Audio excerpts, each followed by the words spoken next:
上層靠夾心階層去幫佢哋揾錢啦，係咯，下層靠夾心階層嘅同情心同埋力量去照顧佢哋啦。咁夾心階層邊個照顧呢？我哋傳統節日咧好多個禮數，我發現我同我老婆咧都要做嘅，我哋細個都冇做得咁足嘅。哦，反而有咗小朋友之後咧，據說係嘅。打開書啊，而家當然係查啦嚇。有啲咩做，即係我哋用另一個經濟邏輯上面講啦，呢啲叫做附加價值。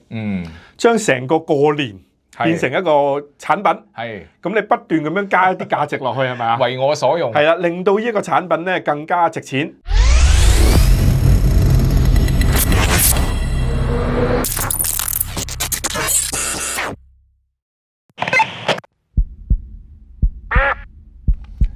Hello， 歡迎翻到我哋嘅頻道啦！大家好，大家好啊！點啊？做咩做咩一錄節目啊？唉聲嘆氣咁樣啊？有一句説話咧，以前 Be happy 啊，有冇睇到啊？Be happy 即係提醒我哋唔好咁 sad 啊嘛。係，我即係本來係 sad 底嘅，所以一定要提醒自己 be happy。happy 嗰啲人係唔需要提醒嘅，係咪咁嘅意思咧？呢啲字根本對佢嚟講係多餘嘅。哇，係心底散發出嚟嗰啲咧，所以我哋希望睇節目嘅你係 happy 啦，咁啊傳播多啲正能量啦。留言俾我哋，俾啲正能量我哋。點解我哋今期一開波就嘆氣咧？以前咧老人家有講過一句説話，我唔知經緯有冇聽過咧，一節就淡三虛，有冇聽過啊？喂，真係冇喎！喂，個大概意思咧，嗱我唔知啱唔啱啊，唔啱各位你喺個評論區糾正我啊。係我記得老人家話一節淡三虛嘅意思，即係話過完一個比較隆重嘅節日，係咁啊出邊咧就即係淡靜咗好多啦。哦，使晒啲錢啦。各種啦，因為你心情亦係好熱鬧噶嘛，係無論你個人啊、屋企啊、街啊，或者以前係成個省啊，咁都會好熱鬧嘅。咁啊，即係大家卯盡全力咁將個節就過到熱熱鬧鬧。係咁過完之後咧，同意就淡靜啦。係啊，咁啊可能好似你所講咧，錢又使晒啦，心情又氣氛又用晒，扯到盡啦，係咪啊？心情又蝕埋啦，所以咪失落。唉，咪嘆下氣咯。我哋呢邊啊，北美啊過節，尤其係傳統節日添啦。你未嘆完氣啊？喺北美除咗過節一節淡三虛係嘛？仲有一個叫做一報稅就淡三虛。哦，呢個一歲就淡足一年，由頭淡到年尾。不過有啲人咧就好簡單嘅，因為歲表簡單，所以你都冇咩可以做。但係我覺得係啦，咁我覺得有啲即係美國呢樣嘢咧，佢唔係叫做違法嚇，只係話每個人嘅情況唔同嘅時候咧，你要熟悉稅法，每年都唔同，係咁你都要揾啲專業嘅人咧，幫你諗計。度身訂造，咁我覺得就遊走喺呢個規則同埋你嘅認知，咁呢個我覺得係美國係合法合理允許嘅，冇錯。所以你就明白點解有錢人咧就越嚟越有錢，窮人咧就越嚟越窮。係啦，點解即係嗰啲勁有錢嘅人可以一年都唔使報稅嘅？所以咪唔派利是係咯，唔派利是咯，係啲錢收埋晒喺個枕頭底度啊！其實最難過嘅都係中產。永遠都係㗎啦，永遠都係。夾心階層喺全世界放之四海而皆準啊！最痛苦嘅上有老啊，下有少，成個社會需要佢哋支撐，咁啊上層靠夾心階層去幫佢哋揾錢啦，係咯。下層靠夾心階層嘅同情心同埋力量去照顧佢哋啦。咁夾心階層邊個照顧呢？係咯。喂，我哋呢個年紀又咁啱又係到夾心嘅階層。年紀嘅夾心。社會階層嘅夾心係就變咗雙夾心，遲啲連個國家都係夾心，係啦，咁啊仲弊。我哋嘅身份亦係夾心啦，係咪啊？喺美國我哋嘅身份夾心到不得了啦，各種嘅夾心，哇！真係凄涼啊，真係夾心人啊，我哋。你係咪一額汗啊？哇！所以我哋嘅嘆氣絕對唔係無病呻吟。大個啲啊！呢個字，我覺得個 be happy 係啦，一定唔夠呢一個提醒啊！日日攞個字哼你嘅頭，跟住鑿喺個手臂度。不過又好難嘅。不過咧，人就係咁噶啦，好似打怪獸咁。係啊，過時過節咧，有錢又過，冇錢又過，喺北美又過，你喺傳統節日氣氛好濃郁嘅地方又係咁過。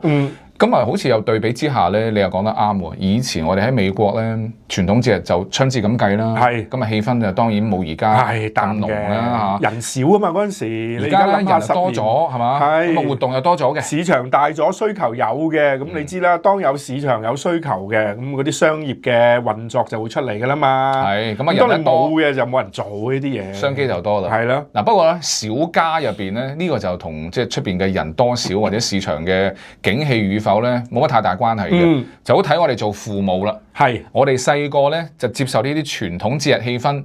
你諗下，我連一節淡三虛都仲記得噶嘛？係。咁你諗下，我哋以前過節咧，小朋友過節咧就真係好隆重嘅。係。因為好多嘢咧唔係過節咧就冇，好多嘢唔係過節咧就食唔到。係。好多人唔係過節你又見唔到。係。哇！以前過節就真係過節。或者就冇新衫着，冇新鞋，係咪？冇利是。係啦，呢樣嘢真係冇肉食啊。係。啊，我聽我啲阿爸阿媽佢哋話嗰時過年咧。真係將全年最好食嘅嘢，都係留翻過年。係嗰隻雞可能養咗半年㗎啦，就留翻嗰陣時湯，係咪啊？係啦。所有嘅豬肉啦，臘腸啊嗰啲，全部都係留翻嗰陣時食嘅。最好嘅即係叫有啲油水啊，豐富啲嘅，就係嗰陣時嗰個狀態。所以其實而家生活好，氣氛淡，原來係有啲關係嘅喎。係嘛？呢種感覺冇咗啊嘛。係啊，嗱就過年呢個問題，我哋即係屋企人都幾苦惱㗎嚇。點啊？因為諗下，喂過年食啲咩咧咁樣？坦白講，每週末大家聚會嘅時候喺出邊，即係叫做外食嘅時候啦，其實食啲嘢都係嗰啲嚟嘅。咁你知道喺我哋羅省上餐館食嘅咁都係啦，有時候啊海鮮啊、龍蝦啊、肉啊咁樣啦。咁過年食啲乜嘢咧？即係生活嘅水準就好似食得幾好、幾豐富嘅狀態之下啦。當你過年冇咁多傳統嘅美食提供嘅狀態之下咧，其實你都諗唔到話要食啲乜嘢。除咗一啲好傳統嘅手工工藝，好似糕點啊、油炸鬼啊，唔係油炸鬼啊，蛋散啊、油角啊，呢啲都可以買到咁啊，作為應節嘅食品之外咧，你話以前嗰種過年嘅年菜嗰種氣氛，或者係好想食嗰樣嘢咧，坦白講真係冇任何嘅吸引力，或者係有一種咁樣嘅動機，令到我覺得哇過年真係要食某啲嘢咁樣喎。兩睇啦，第一咧，我哋喺海外咧，我哋本身廚藝有限啦，呢個人丁唔夠興旺啦。你以前譬如喺我哋細個大嘅環境咧，家族親戚或者係街坊鄰里總會有一兩個咧廚神咁啊，大家就有口福啦嘛。冇錯。咁啊，其二就係。講真，我哋喺美國，我哋喺 LA 咧，咁啊已經係算比較幸運嘅啦嘛。冇錯，中餐選擇咧，去到海外咧，亦都係真係比較即係有限嘅。咁啊變咗，就算你話外食，我哋能夠採購翻嚟嘅，你認為亦都符合你嘅口味，符合一定嘅出品，咁你都唔係咁多嘅選擇。咁啊兩樣嘢限制啦。咁所以我哋唔可以喺海外咧用食物或者係我哋過年食啲乜嘢去營造呢種過年嘅氣氛啦。咁啊要靠儀式啦，咁啊要靠自己腦補啊，係即係自己喺度話，我嘅儀式喺邊度嚟咧？咁我哋就好似我哋屋企咧，由細細個開始，我哋3個小朋友開始懂事開始咧，就已經同佢灌輸我哋傳統節日咧好多個禮數。我發現我同我老婆咧都要做，我哋細個都冇做得咁足嘅。哦，反而有咗小朋友之後咧，據說係嘅。打開書咧，而家當然係查啦嚇。有啲咩做寫揮春喎？以前咧我哋從來唔寫噶嘛。以前我哋出去揾人寫，真係喎，有啲或者買現成嘅，係啦，或者啲長輩咧佢自己寫，係寫得好靚噶嘛，咁我哋就現成嘅，係費事獻醜啦。點知嚟到美國之後咧，有咗小朋友之後咧，開始識嘢之後咧，寫揮春，我都好似有做過，我都有做過。我哋仲要買紅紙，跟住咧升級去到買紅紙上面有金色嗰種，哇！跟住又要揀啲比較靚啲嘅狼毫，即係初咧可能係攞啲筆喺度描啊嘛，咁跟住買啲靚啲嘅毛筆，咁啊再跟住咧又會做一啲好似好啲嘅墨啊，咁啊教埋小朋友點樣去識點樣好嘅演啊，總之咧我哋一啲以前細個都唔做嘅嘢，喂，就寫揮春呢一部分，我相信你嘅做法係比甚至喺中國大陸好多個家庭仲要行得具體喎。嗱，人哋富足就唔缺啊嘛，我哋冇氣氛啊嘛，所以就唯有情緒價值搭救啦。我都話咁，但係好正啫。嗱，食物亦都唔可以營造過年嘅氣氛，咁你就唯有用一啲嘅傳統儀式啦，或者一啲傳統嘅慶祝嘅叫做活動啦，係咪啊？例如嗱，我哋細個咧都唔睺全盒嘅，全盒入邊成日都覺得啲長輩擺埋晒啲嘢，一過年都有得食噶啦，咁就算唔過年都有得食噶啦。好好笑啊！以前我細個咧，嗰個全盒啦，去唔同屋企啦，咁有啲人嘅屋企就即係最傳統嗰啲豪華啲啦，有啲就傳統啲啦，咁樣好多傳統嘅全盒裏邊就即係嗰啲冰糖葫蘆啊、糖冬瓜、糖蓮子啊咁樣噶嘛。嗰陣時我哋見到係耍手兼零頭噶嘛，係啊，邊度好食嘅啫？有甜爺爺係咪啊？但係有時又見到哇，有即係開心果喎，或者係有粒金沙朱古力喎，哇！即刻搶噶嘛。係。而家相反喎，係咪？因為呢啲開心果、金沙朱古力，日常日日都食到嘅，反而去到有個朋友屋企見到啲靚嘅全盒裏邊，哇！好耐都冇見過糖蓮藕啊！哇！即刻攞嚿嚟嚼下啦，嗰種感覺係好似雖然真係唔好食啊，到而家都係依然係唔好食嘅，但係你覺得就懷舊咯，好耐冇食過咯。所以嗱，我哋屋企會擺全盒啦，好傳統，寫揮春啦，跟住咧。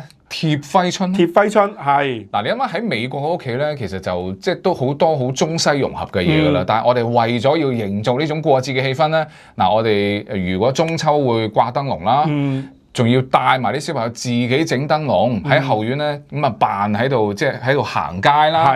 咁因為你中秋喺出邊就唔係好似萬聖節咪有咁多人圍都有人㗎嘛，咁啊只係喺屋企啦。咁我哋又會貼揮春啦，仲會教埋小朋友年初一就唔洗頭啦。而家我啲女好會唔會拜神先？你哋拜神，因為屋企咧，第一就冇嗰啲神龕，亦都冇神位。咁我哋屋企就冇呢個拜神嘅習俗。但係咧，我同老婆咧以前真係冇咁神心嘅。喺呢度咧，咁啊過年期間咧，咁啊都要去個寺廟度拜拜。同埋小朋友，同埋小朋友，小朋友而家大咗之後咧，咁可能就分開去。以前咧就一家人一齊去嘅，作為一種儀式係啦，必要去做嘅，唔一定話有宗教信仰，但係就作為去一個活動，好似去下好似街會咁，街會啊，或者係花街啊，總之要去呢個廟度做一件事咁咯。有好多聖誕節都係嘅，有好多人都唔係基督徒或者天主徒，佢都走去教堂度趁下熱鬧，聽下聖詩啊，係啦，感受下嗰個氣氛，同樣道理。係啦，咁啊嗱，呢個又會照做啦。係嘅，呢個都好好。咁啊，仲有年菜啊，我哋啱啱好似有講洗頭啦嚇，即係年初一唔洗頭啦，跟住壓歲錢啦，即係所謂父母俾嘅利是啦，我哋都有教佢咧。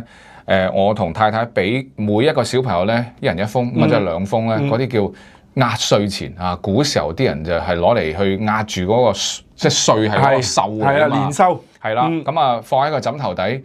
三個小朋友咧，因為我哋細個開始咧就灌輸啊嘛，所以呢個傳統習俗咧對佢嚟講又冇傷害性，又冇難度，就好似 Tooth Fairy 咁樣係嘛？係啦，年年照做嘅，佢都唔問你真定假，總之佢覺得啊，第一有錢收，有利是逗，啊仲會放喺個枕頭底，但係過咗15之後咧，咁你可以拆啦，咁啊又有即係現金收入，咁啊何樂而不為咧？咁呢個亦都化啦，呢啲都係嗱，呢啲都係僅有我哋喺美國啊過年好足啦，我覺得你做到好足噶啦，好足啦，真係對於好多嘅美國家庭嚟講，第一個坦白講咧，父母要返工啦，好多事啦，未必話會做得咁足啦。你知啦，淨係寫揮春呢一部分，好多人都唔會做啦。其實係㗎，你又要買紙買物，係啦，要麻煩。咁你要購買呢啲嘢又係需要時間㗎嘛。個個屋企都會好似你哋咁樣，又有筆又有墨咁樣。我哋提早訂㗎，係咪？咩淘寶啊、海購啊，係啦，幾有心。所以呢方面就即係家長係需要做多咗好多準備嘅，咁啊儀式上面呢啲就細節上面要時間同埋金錢啦，係咪？雖然金錢可能唔係咁多，但係你時間啊，你要俾心機落去啊，其實係好多嘅心力喺度噶。咁去一次西來寺或者去一次一啲廟宇，其實都好嘥時間㗎。係㗎，多人㗎嘛，你專登仲要抽個時間，又要泊車，跟住又要上去，咁你即係又要去。即係捐啲錢啦、香油錢啦等等，總之專登去咧，咁對於過一個傳統節日嚟講咧，都已經係即係增加咗好多屋企嘅負擔。不過你就真係即係咁多年啦，小朋友，我相信喺呢方面都已經係形成咗一套習慣。係過節應有過節嘅做法。我哋驚佢唔記得啊嘛。好好嘅一個教育啊，特別喺美國啦，我覺得需要做多少少，反而喺中國大陸因為周圍都有咁嘅氣氛啦，好多人嘅諗法就係，其實過年咪咁樣咯，呢一啲會甩咗嘅，反而喺美國就更加重而真之，希望能夠做多一步，就等小朋友個記憶深啲，至少佢記得啦。雖然大個未必會繼續做，但係佢都知道咁樣嘅。人哋講起嚟，佢都有啲記憶啊嘛。我哋諗咧就唔係咁偉大嘅。第一就係喺海外過節本身嘅氣氛淡啦。咁我哋希望屋企咧有一種營造嘅氣氛，自己令自己更開心啦。但係呢種嘅氣氛咧，我同太太嘅私心咧就係希望嗱，小朋友嘅回憶咧都係同某啲嘅儀式有聯繫嘅。呢個真嘅。係你淨係同佢講，喂，你知唔知我哋華人過年咧係點點嘅？口講無憑。佢可能轉咗頭，好似你所講，佢真係唔記得嘅。但係咧，我哋定時定候過時過節，咁我將傳統嘢咧，你唔好話佢做得好唔好，我照做。做一次先。係啦。咁佢所有由兒時開始嘅記憶咧，過時過節原來就會做呢啲嘅，中秋又會點嘅，元宵又會點嘅，我哋連粽都自己包㗎。哇！太厲害啦！所以佢又會覺得我記得有一個節日咧係要食粽嘅，咁佢會將某啲嘅儀式、食物或者屋企會固定做嘅嘢，同佢記得嘅節日咧，咪對埋啦。係咁對埋之後咧，咁我哋希望當然佢大個之後，保留翻屋企嘅記憶，當然就係同呢啲有關啦。係呢個私心嚟嘅文化嘅傳承啦，冇話私唔私心嘅，我覺得都係一個營造家庭自己嗰個核心價值嘅一啲動作嚟啫，係咪？當你認為呢樣嘢係重要嘅，你想傳承落去嘅，或者大家認同呢種價值嘅，咁你咪願意去做咯。當有啲人覺得求其啦，冇乜所謂啊，因為佢唔認同呢種價值噶嘛，咁佢覺得冇價值，冇必要浪費啲咁嘅時間，咁佢咪唔做咯。咁但係呢個價值好緊要嘅，因為每個家庭其實就係由呢啲價值所維繫嘅，感情都係靠呢啲價值所維繫嘅。你要下邊有基礎，其中呢一 part 就係其中一個。冇錯，當你即係第日你小朋友大咗啦，好可能去到第二度讀書返工啊，甚至你知美國噶啦，各奔東西噶啦。當過年嘅時候，佢就會透過呢啲儀式，透過呢一啲景象或者電視睇到嘅，行街見到小朋友攞住封利是嘅，佢會諗返屋企，諗返細個嘅時候。嗰個價值嘅維繫點就喺呢一度，咁我覺得呢啲係相當之重要。雖然好細微，有時候好繁複，甚至覺得有時好無謂，但係你做咗落嚟，堅持去做呢，到後尾嘅結果，我覺得都會令到你覺得係值得嘅。我哋啱啱開始咪講我哋嘅夾心階層、夾心身份、夾心嘅年齡啊嘛。我覺得除咗而家同小朋友要灌輸呢種過節嘅氣氛呢，老人家開始同小朋友一樣嘅喎，佢哋開始唔係好過節嘅咯。變咗我哋啲咁嘅中年人咧，又要安排兩頭忙啊嘛，係啦，安排小朋友過節嘅活動，咁跟住嗰邊又要提醒老人家啦。喂，有啲嘢咧唔好怕麻煩啦，督促老人家。以前佢做噶嘛，而家就我哋變即係督促佢啦。督促佢俾封利是你係嘛？我幫唔到佢寫啦，買揮春啦，跟住咧話俾佢聽黐喺邊啦，跟住安排隔離屋啦。咁啊，喂，嗰個年桔老人家搬唔喐啊嘛，以前佢哋自己搬，叫佢幫手啊嘛，幫手揀棵靚嘅搬上即係老人家嗰度，咁即係變咗呢個就上有老下有亂嘅時候咧，連過節咧我哋啲咁嘅夾心階層咧好操心，好操心啊！但係開心嘅呢啲所謂嘅開心咧，亦就係我哋喺海外嗰啲咁多嘅氣氛咯。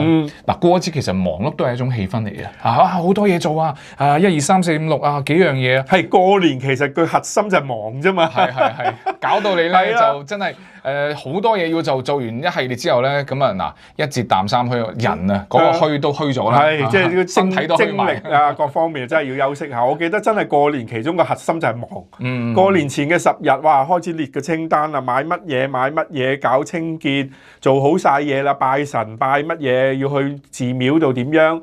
咁啊過年嗰段時間，一大班化骨龍啊翻晒嚟啦，咁啊煮到身水身汗，食晒過年前買嘅嘢，係咪啊？然後啊拍下 pat pat 就走啦。咁就係忙完咯。得到啲乜嘢咧？得到咪開心。所謂嘅價值嘅維繫，就係大家聚埋一齊食嘢啊，開心啊。其實有咩講啫？一年到頭，坦白講，有好多人亦會經常見面嘅，就以一種過年嘅氣氛，大家聚一聚，咁分享一個過年嘅價值，咁我覺得依然係需要維繫嘅。咁啊，仲有一個習俗咧，咁其實無論你喺邊度咧，都可以傳承落去嘅，而且係人畜無害嘅。咩嘢啊？就係洗邋遢。清潔係啦，咁好似有年29，咁就冇年30嘅時候，咁當然年28、年27都開始洗邋遢啦。咁我哋都係由細個開始同啲小朋友講咧，嗱，過年前咧一定要屋企大搞衛生嘅，乾乾淨淨。好處就係咧，以前咧，因為可能真係冇時間咧，一年搞一次衛生咧，佢係真係好認真要搞嘅，因為真係邋遢。真係邋遢。而家我哋咧更加似係一種儀式咯。咁我哋亦都會利用呢個儀式咧，就教小朋友每一次都教佢一個整理嘅所謂小嘅 tips 啦、竅門啦。你係成間屋企分唔同嘅區域俾佢哋負責制啊，定係去搞好自己個區域嗰個就係點樣咧？都有嘅，因為自己區域咧，其實就係責任嘅第一人。係咁你肯定呢個當然啦，自己舒服噶嘛。執翻你個房啊，你啲衫唔好周圍擺啊，你嘅文具啊擺翻整齊啊，咁你嘅垃圾啊應該點樣清啊？因為小朋友啲垃圾咧好容易堆積嘅。佢可能唔記得咗係垃圾咁啊，將佢保存咗。或者有啲係垃圾。佢唔記得咗係垃圾，有啲唔係垃圾，但係之後變咗垃圾，其實真係垃圾嚟嘅。係啦，咁跟住咧，仲有公共區域嘅，咁我哋就分工咯。咁例如出邊嘅，可能我哋會要哥哥啊，係咁可能入邊嘅吸塵啊、拖地啊，咁媽咪帶住妹妹啊，咁屋企咧就變成咗喺搞衛生呢個動作上邊咧，亦都順帶就教育埋佢咧。嗱，唔係淨係過年先搞嘅喎，咁我哋就同佢講啦。以前咧，因為真係好邋遢，亦都冇時間。過年嗰一次嘅衛生咧，令到屋企煥然一新嘅。但係而家咧，我哋都保持得幾好嘅。咁但係過年呢個儀式咧，咁就做一啲你可能真係平時冇乜時間，例如將啲唔要嘅衫，可能唔啱着嘅，細咗嘅，出去捐，係啦，咁整理下呢一種嘅整理咧，咁順帶就真係一年一次。咁我覺得就可以令佢明白。整理屋企，去舊迎新，係啦，都係整理人生我所以呢個係人畜無害，中西通吃嘅。我覺得你已經係好先進嘅一個家庭嚟嘅，即係坦白講啦，而家中國大陸嘅即係主要嘅家庭啦，我哋呢個年紀呢啲家庭啦，好多嘅小朋友佢哋就唔會做清潔嘅嚇，因為可能條件好咗啦，俾錢叫啲阿姨啊或者係清潔公司嚟做啊，因為覺得仲慳時間，係啦，又做得乾淨，唔需要清潔。睇到一啲短視頻啊，講到即係幾好笑嘅，咁後尾諗下我都幾唏噓嘅，特別我哋呢一代人啦。我哋讀書嘅時候記唔記得啊？每次返學總會搞一次清潔衛生噶嘛，自己嘅班級洗地啊、抹窗啊咁樣。嗱，有同我哋有同等經歷嘅一齊長大嘅同年紀嘅朋友，好可能都會有一啲咁嘅記憶啦。以前我哋每個班級每個班咧都會有一啲所謂嘅內閣成員啦。其中一個職位就叫做衛生委員、勞動委員。勞動委員係啦，咁依個人咧負責乜嘢咧？指指點點啦，係咪啊？蠶蟲師爺啦，其實就係最主要就組織大家去搞清潔嘅。係。咁一年至少2-3次㗎啦。開學嘅時候個班房過咗成個暑假或者寒假，一定好邋遢啦，周圍都塵啦。咁需要我哋自己嗰陣時真係落手落腳做㗎，先生唔會做㗎嚇。咁點知原來而家係咁樣嘅喎，我真係。原來係而家啲小朋友係叫啲家長去幫佢哋做，所以你見到成個班房咧，全部都係家長喺度抹窗啊、抹台啊、洗地啊、抹風扇啊，而小朋友就喺出邊睇住嘅。而啲家長咧真係好不幸啦，就係當年自己要洗地嗰班人，即係洗咗幾十年都仲係呢班人洗緊。諗唔到一把年紀都仲要返學校洗。以前就幫自己洗啦，叫做責任啦，而家亦係責任啊，幫自己嘅化骨龍去完成佢哋嘅責任，咁你話幾唏噓咧？呢班夾心人係咪啊？但係清潔咧，我覺得呢樣嘢係真係有意義嘅，絕對係啦，健康噶嘛。好多人就話係啊，你可以用錢啊，咁啊仲解決得好啦。咁但係我覺得，哎呀，一個人如果連呢個清潔或者整理收納嘅能力都冇咗嘅時候咧，你係點樣去整理你嘅人生咧？嗱，我自己咧，如果屋企有壓力嘅時候咧，我係中意執嘢，中意搞衞生嘅。係，我仲要係嗰種咧。有啲人我知啊，我搞你唔喐咧，我會一路督到你要喐為止噶嘛。喂，當你有壓力嘅時候，你又發現屋企啲清潔已經搞到七七八八啦。歡迎嚟我屋企幫手啊！嗱，第一呢個七七八八咧係永遠都唔存在嘅，因為你係持續運作緊噶嘛。永遠都有一啲衞生死角。哎呀，你知唔知好多人都讚我眼中有活嘅人咧，永遠冇100%嘅乾淨嘅，即係你永遠都揾到有啲嘢。嗰度可以執一執。係。咁但係呢個我係希望能夠每個人揾到一種叫做減壓嘅方式。係啦。我知道有啲人咧可能出去食嘢啦，有啲人可能揾人傾偈啦、飲嘢啦，有啲 shopping 啊，做運動啦。咁我咧係搞清潔嘅。喂，你呢個好好喎，好療愈嘅，呢個好療愈，同埋可以有建設性，惠及眾人啊！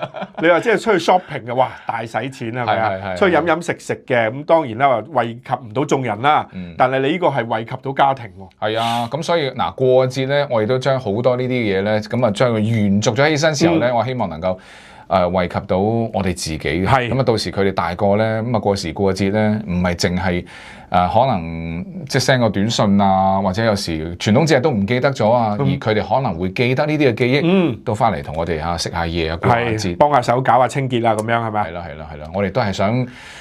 即係都係為咗呢個屋企，咁啊自己亦都能夠盡興，咁作為夾心，咁啊做好啲咯。呢個就係同即係我哋用另一個經濟邏輯上面講啦，呢啲叫做附加價值。將成個過年變成一個產品，咁你不斷咁樣加一啲價值落去係咪啊？為我所用。係啦，令到呢一個產品咧更加值錢，令到佢個價值更加珍貴。咁我哋叫做 value added。咁你呢啲咁多儀式啊、噼里呱啦啊咁樣咧，其實就係將呢個產品搞到好大型、好豐富、好珍貴咁樣，咁啊令到小朋友就不得不忘記佢，即係你點都唔會忘記嘅，因為咁多嘢喺度係咪啊？你忘咗一樣唔記得 A， 絕對唔會唔記得 B。A、B 唔記得冇問題，仲有 C 喺度，厲害。咁我覺得傳統文化咧，你要傳承咧，我哋唔好講到咁高尚啦，我哋就將佢貼地啲，將佢能夠有機會令到每個人咧都揾到佢嘅有好處嘅嗰個點，咁佢嘅傳承，咁佢先有嗰個可能性喺度噶嘛，即係等於傳統一啲咩戲曲啊，佢而家點解要同一啲rapper 要做一啲 crossover 咁啊？佢唔係希望能夠將佢呢個劇變成幾豐富，而係你想傳承嘅時候咧，你要借助唔同嘅平台，激發大家嘅興趣。係咯，就同而家啲科學家真係科學家喎，你要去到一啲嘅社交平台，同一啲偽科學家咧去打對台。因為偽科學咧係透過呢啲平台傳播噶嘛。你如果一個真嘅正牌科學家，我繼續即係咩正襟危坐，唔出聲嘅。係啦，咁我就話你睇學術期刊啦，睇我哋嘅咩諾貝爾獎發表啦，佢哋係接收唔到嘅。你要用翻同呢啲偽科學所謂嘅偽科學家同樣嘅平台，你用呢個傳播偽科學啊嘛，我用翻呢個平台傳播真科學。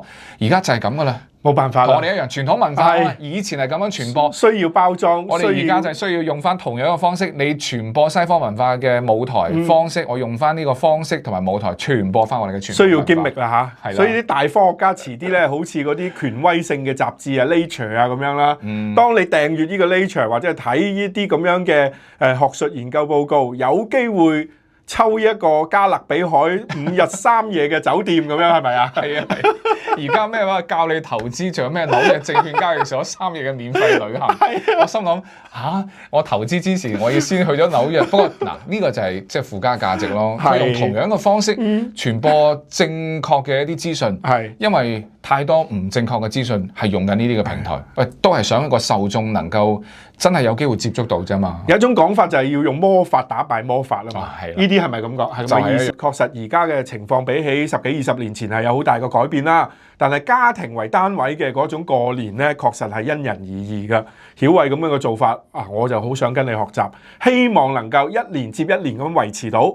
睇下維持到幾多年，睇下小朋友能夠堅持幾多年，或者睇下我自己能夠堅持到幾多年啊！都係一種過年嘅方式咯。係咁啊！呢一方面當然亦有新穎嘅，亦有傳統嘅。咁我哋已經係好努力咁樣維繫住傳統或者係傳承緊傳統。新穎嘅東西咧，其實我哋都自己係學習緊同埋接受緊㗎。據說而家有好多嘢我哋都未必跟得上㗎啦。唔係據說啊，實情就係。實情就係。係啊，所以我哋都好努力㗎。夾心層真係一啲都唔容易嘅。